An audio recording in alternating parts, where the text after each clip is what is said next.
بسم الله الرحمن الرحيم. اسعد الله مساكم بكل خير مشاهدينا الافاضل اينما كنتم. مرحبا اهلا وسهلا الى ملعب سانتياغو برنابيو في مدريد، في مواجهه بين حاملي 22 لقب دوري ابطال اوروبا، الريال ب15 والميلان ب7 القاب في الجوله الرابعه من مسابقه دوري ابطال اوروبا لهذا الموسم.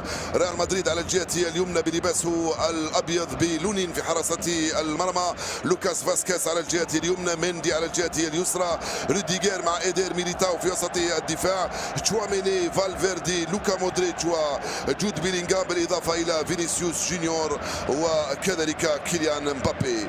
في الجهة المقابلة الميلان اليوم بقيادة مدربه باولو فونسيكا، مينيون في حراسة المرمى، إميرسون موجود على الجهة اليمنى، تيو هرنانديز على الجهة اليسرى، والكرة الأولى من هنالك محاولة التوغل من قبل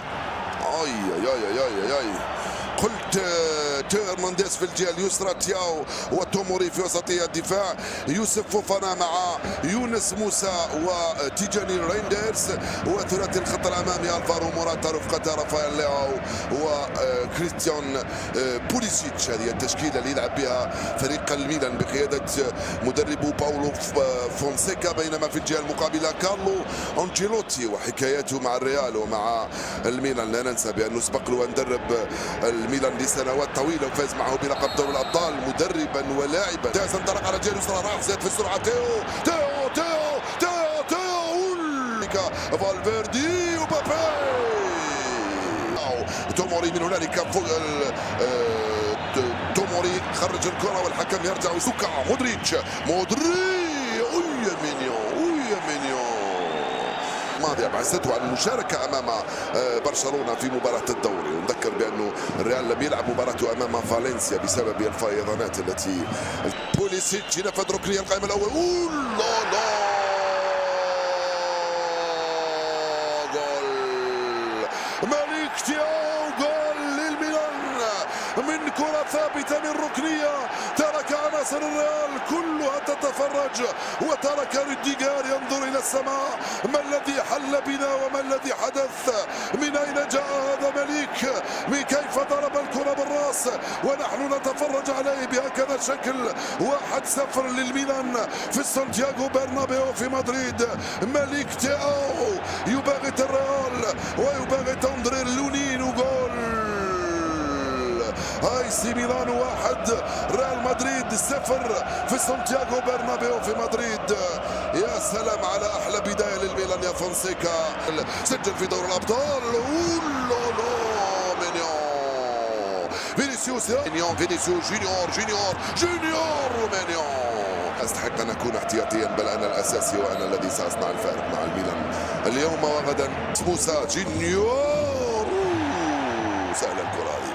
سهل الكرة هذه بين أحضان ميك مينيو بينية فينيسيوس، ركلة جزاء وركلة جزاء للريال دون تردد من الحكم سلافكو فينتشيتش السلوفيني الذي يعلن ركلة جزاء لصالحي الريال. يقول لهم تريثوا قليلا. مينيو يتصور بأن مبابي جونيور فينيسيوس جونيور بكل روعة وبراعة وأناقة وروعة وجمال يسجل هدف التعديل للريال. هدف التعديل في الدقيقة 23 بطريقة الكبار يفعلها فينيسيوس جونيور.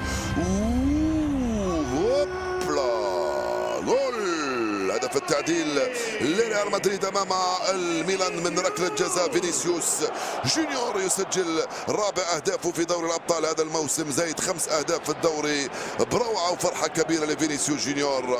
يس إميرسون، تدخل كان قوي هنا على بوليسيتش، ثم تشواميني من امام يونس موسى في خطا، سلل يدخل بيلينغهام التسديده مرت سلامات، راحت في التماس. هرنانديز والكره في الركنيه. عندما ياتي ملف للريال و24 هدف للميلان. رائعة مرة ثانية، الروعة من الأوكراني لونين الذي أنقذ شواميني وحارسه مايك مينيون. زال الخطورة، بابا جول.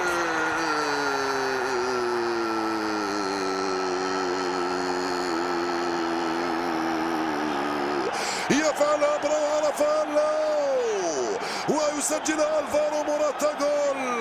الميلان يفعلها في مدريد ويسجل ثاني الأهداف. الكرة الخاطئة التي لم يستلمها فينيسيوس، بوليسيتش سلم واستلم، دخل بوليسيتش ومرر من هنالك رافائيل، دوران وبوم سددها الحارس، صدها ألفارو موراتا في المكان المناسب، يسجل الهدف الثاني للميلان. هدفان مقابل هدف واحد صارت النتيجة الآن. لونين فعل ما يقدر عليه. مبابي راح، مبابي راح، مبابي راح، مبابي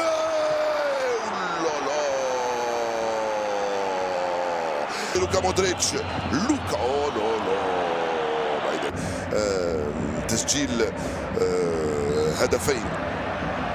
الحكم في هذه اللحظات يصفر نهاية الشوط. 2-1 للميلان على الريال في سانتياغو برنابيو. عاد والتقي بكم مع بداية الشوط الثاني بعد حين بإذن الله تعالى. محمد لحظات سيكون لديك الخط، تفضل. بسم الله الرحمن الرحيم. مجددا المشاهدين الافاضل، مرحبا اهلا وسهلا الى ملعب سانتياغو برنابيو في مدريد. مجريات الشوط الثاني من مباراة الريال امام الميلان. كنا تركنا نتيجة الشوط الاول لصالحية ضيوف الميلان بهدفين مقابل هدف واحد. كان السباق ثم عدل الريال ثم صار متفوق بهدف ثاني من امضاء الفارو موراتا في شوط اول.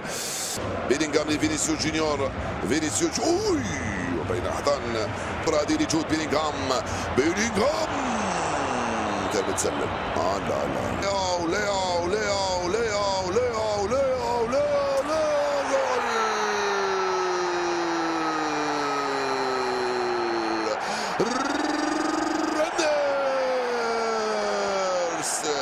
يسجل الهدف الثالث للميلان. الايطاليون يضربون الاسبان في معقلهم بالثلاثة. فعلها لياو عندما انطلق في الوسط لتامي ابراهام، تامي ابراهام لرانديرس، رانديرس لياو استلم، لياو دخل، لياو توغل، لياو راح، سقط من هنالك المدافع ميليتاو، مررها لرانديرس وسجل هدفا ثالثا. 3-1 للطليان، 3-1 للطليان على الاسبان في مدريد. رينديرس يسجل اول اهدافه في دوري الابطال هذا الموسم.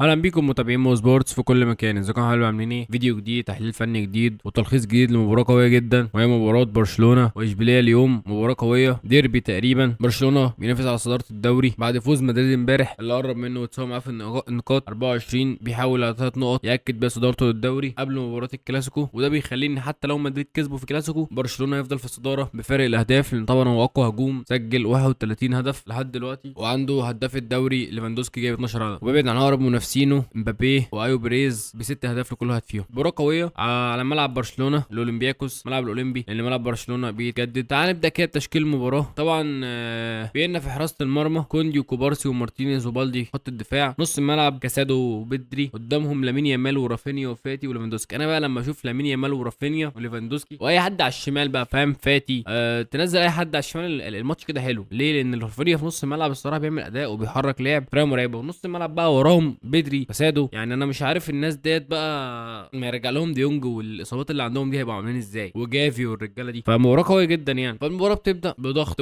مرعب من برشلونه، ولكن بتبقى الدنيا مصلحه معاهم اول 10 دقائق او ربع ساعه. مستحيل، مش دنيا صعبه اشبيليه نقول هيعمل ماتش، ولكن رافينيا بيلبس المدافع ضربه جزاء ويقدر يسجل الهدف الاول لليفاندوسكي في الدقيقه 24. وبعديها باربع دقائق ما بنستناش بدري بيحط هدف عالمي، واحد من اجمل اهداف الموسم لحد دلوقتي، وبيقدر يسجل تاني وبيتقدم لبرشلونه 2-0 على اشبيليه. ولكن قبل نهايه الشوط ليفاندوسكي كوره بيكون رافينيا مسددها، فليفاندوسكي بيحط فيها رجله وبتكمل طريقها للمرمى وبيسجل الهدف الثالث، وبيقدر برشلونه انها تتقدم 3-0 على اشبيليه. الشوط الاول مباراه قويه، ضغط، يعني ممكن اقول لك شويه احصائيات بس، ان برشلونه شاط 13 كوره على اشبيليه، منهم 5 على المرمى. اشبيليه شاط 5-0 على المرمى، ما شاطوش ولا كوره على مرمى برشلونه خالص. الاستحواذ طبعا 70%، التمريرات ب 400 لبرشلونه، 150 لاشبيليه. انت متخيل؟ ضعفين ونص. فالدنيا مختلفه تماما. الشوط الثاني بدا نفس الكلام، برشلونه حركات كوره ضاغط. لامين يامال بقى بيتدلع عايز يجيب جون تقريبا، بقى بيعمل حاجات بقى اللي هو ايه سروهات بلمسه وسروهات مش عارف ايه والحوارات دي فاهم. فالحوار بدا يبقى فيه شويه استعراض شويه يعني. الصراحه بقيت اشوف ان الموضوع بدا يبقى استعراض اكتر من كونه ان هم عايزين يوصلوا للجون، يعني عايزين يوصلوا للجون بشكل حلو. فاعتقد ان ممكن برشلونه يسجل الرابع لو قدر يوصل للمستوى ده. اشبيليه ما عندوش خطوره قويه قوي على الجون، فمش عارف هيقدروا يسجلوا جون ولا لا، بس ما اعتقدش يعني لحد بالمستوى اللي انا شايفه ما اعتقدش ان اشبيليه تقدر تسجل اي اهداف. مستواهم ضعيف جدا صراحه، في فرق كتير قوي لعب برشلونه كان مستوى اقوى من كده. فبس ده 60 برشلونه 3-0. اشبيليه رايح بهجمه دلوقتي على المرمى، هيسجلوها ولا ايه؟ ولكن ضربه جزاء اعتقد بنسبه 90% ضربه جزاء. نعم لعيب اشبيليه رقص ضربه جزاء، ولكن